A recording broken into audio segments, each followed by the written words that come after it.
Hello အားလုံးပဲမင်္ဂလာပါခင်ဗျာ JC Story ရဲ့ပြန်လည်ကြိုဆိုလိုက်ပါတယ်ကျွန်တော်တို့တွေဗီဒီယိုမှာမတွေ့ဖြစ်ကြတာကြားပါပြီပေါ့နော်ခုတော့ဒီရက်ပိုင်းကျွန်တော်လုပ်ဖြစ်နေတဲ့ကန်လေးတွေအကြောင်းပြောပြခြင်းလို့ကျွန်တော်ဝါသနာတူမိတ်ဆွေညီကိုတွေအားလုံးကိုပြောပြခြင်းသိရှိတာကြောင့်ဒီဗီဒီယိုလေးကိုတင်ဆက်လိုက်တာဖြစ်ပါတယ်အနောက်ကအတန်တွေနည်းနည်းစုနေနားလည်ပြီးတော့ခွင့်လွှတ်ပြီးတော့ကြည့်ရှုပေးကြပါခင်ဗျာ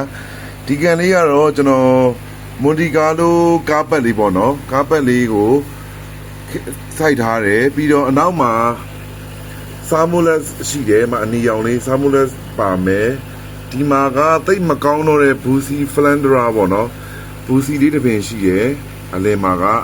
ပြီးတော့ဒီမှာအနူဘီယက်နာနာလေးတစ်ပင်ရှိပါတယ်ဒါတွေကိုကျွန်တော် drawing step ပေါ့နော် DSM drawing step method နဲ့ကျွန်တော်ဒီကန်လေးကိုကြိုးစားတာဖြစ်ပါတယ်ဒါပထမဦးဆုံးကျွန်တော် DSM လောက်တာတော့မဟုတ်ပါဘူးရှေ့မှာတကန်းကို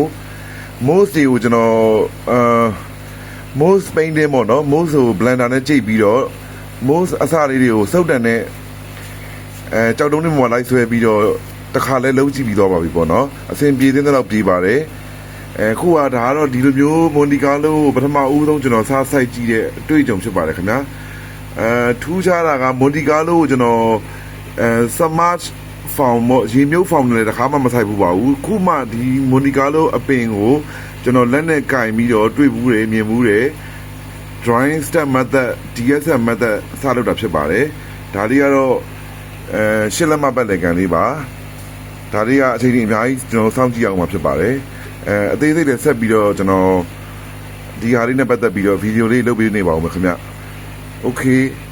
ဒါလေးကတော့ဖန်လုံးလေးပေါ့နော်ဒီဖန်လုံးလေးကဘယ်လောက်ပဲရှိလဲဆိုကျွန်တော်လက်သီးတဆုပ်စာတတာလေးပဲရှိပါတယ်ပေါ့နော်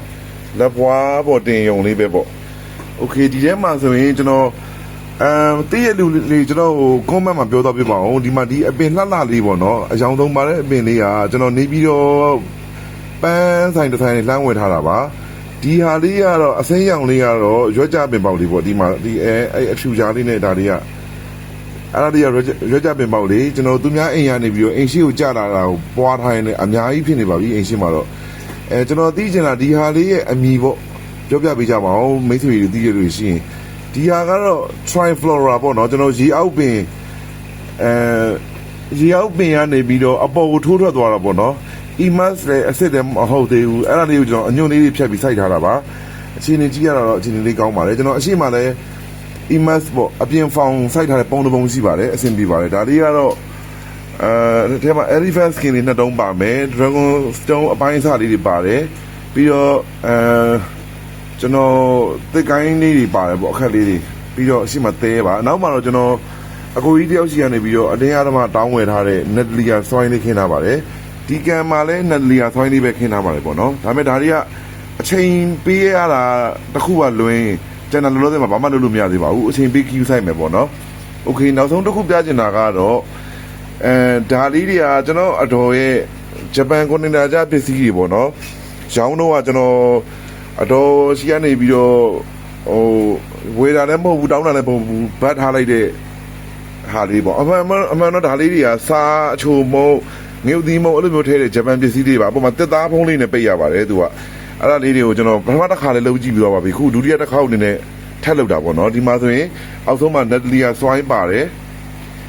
ပြီးတော့ပေါ်မှာ gravel string stone gravel အသေးလေးပါတယ်ပေါ့နော်တူတူပဲအကုန်လုံးကိုကျွန်တော်ရင်ငွေဖြန်းကလေးကိုစားတူပဲလုပ်ထားပါတယ်ဥပမာဒီဟာလေးကို9ချက်ဖြန်းတယ်ဆိုတော့လည်း9ချက်ပဲဖြန်းတယ်အဲ့လိုပေါ့အကုန်လုံးစားတူချိန်ပြီးထည့်ထားတယ်ဒီမှာ short grass အရှိကားပတ်မှာကားပတ်လို့လည်းမပြောတာပါဘူးအရှိမှာထိုက်ထားတာ short grass ပြီးတော့အနောက်မှာထိုက်ထားတာတော့ glandular ပေါ့နော်ကျွန်တော်အရှိက Emas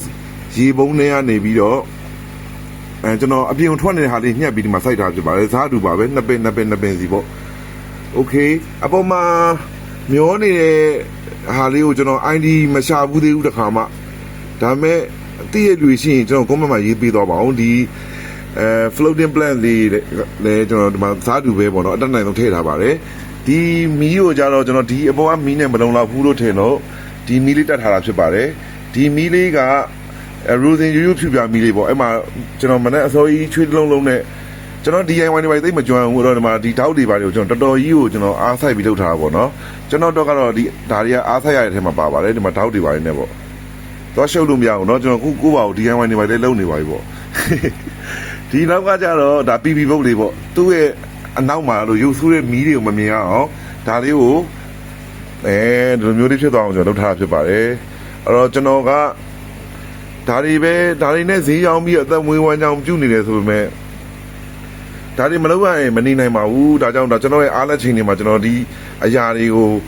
ကျွန်တော်ဆိုင်မှာရောင်းတဲ့ပစ္စည်းတွေပဲကျွန်တော်တို့ဆိုင်ရဲ့အရင်နဲ့ပဲပြန်ဝယ်ပြီးတော့ဖယ်ထားတဲ့အပုံသဘောနဲ့ပြန်ဝယ်ပြီးကြော်ဒါလေးတွေကိုလုပ်နေရဖြစ်ပါတယ်ဈေးတွေဘာတွေတော့မမေးပါနဲ့အောင်ပေါ့နော်တချို့တွေကဈေးမိတတ်လို့ပါကျွန်တော်လည်းရောင်းလို့လည်းမရသေးဘူးရောင်းချင်သေးတယ်မရှိသေးပါဘူးဒီဟာတွေကကျွန်တော်တို့အချိန်တွေအများကြီးပေးရပါဦးမယ်အချိန်တွေအများကြီးပေးရပါဦးမယ်ဒါတော့ဘာမှမသိတဲ့ဟာပေါ့နော်ကျွန်တော်ကဘာလေးကိုစိတ်ကူးရင်မိလုပ်ထားလဲဆိုတော့ဒီကလန်ဒူလိုသာလေးအပြင်ထွက်လာလို့ရှိရင်အရန်လာတယ်အနီပင်လေးပေါ့အဲ့ဘာပဲပြောတခုခုပေါ့နော်အဲ့လိုစိတ်ကူးလေးရင်မိလုပ်ထားတာပါโอเคအဲ့တော့ကျွန်တော်တို့ဗီဒီယိုတွေမှာအမြဲတမ်းတွေ့နေကြပါတယ်ဒါပေမဲ့ကျွန်တော်လည်းအခုတလောဆိုင်ကိစ္စလုပ်ရတာတွေဆိုင်အတွက်ပြင်ဆင်ရတာတွေအရန်များပါတယ်ပေါ့နော်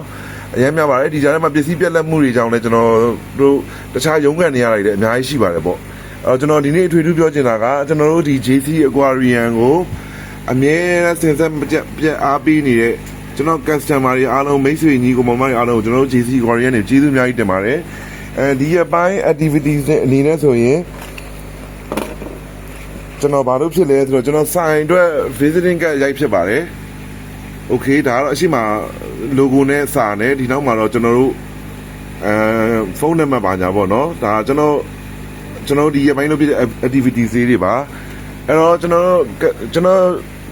ချေရတဲ့ customer တွေမိတ်ဆွေညီကိုမောင်မတွေအားလုံးပျော်ရွှင်ချမ်းမြေ့ကြပါစေ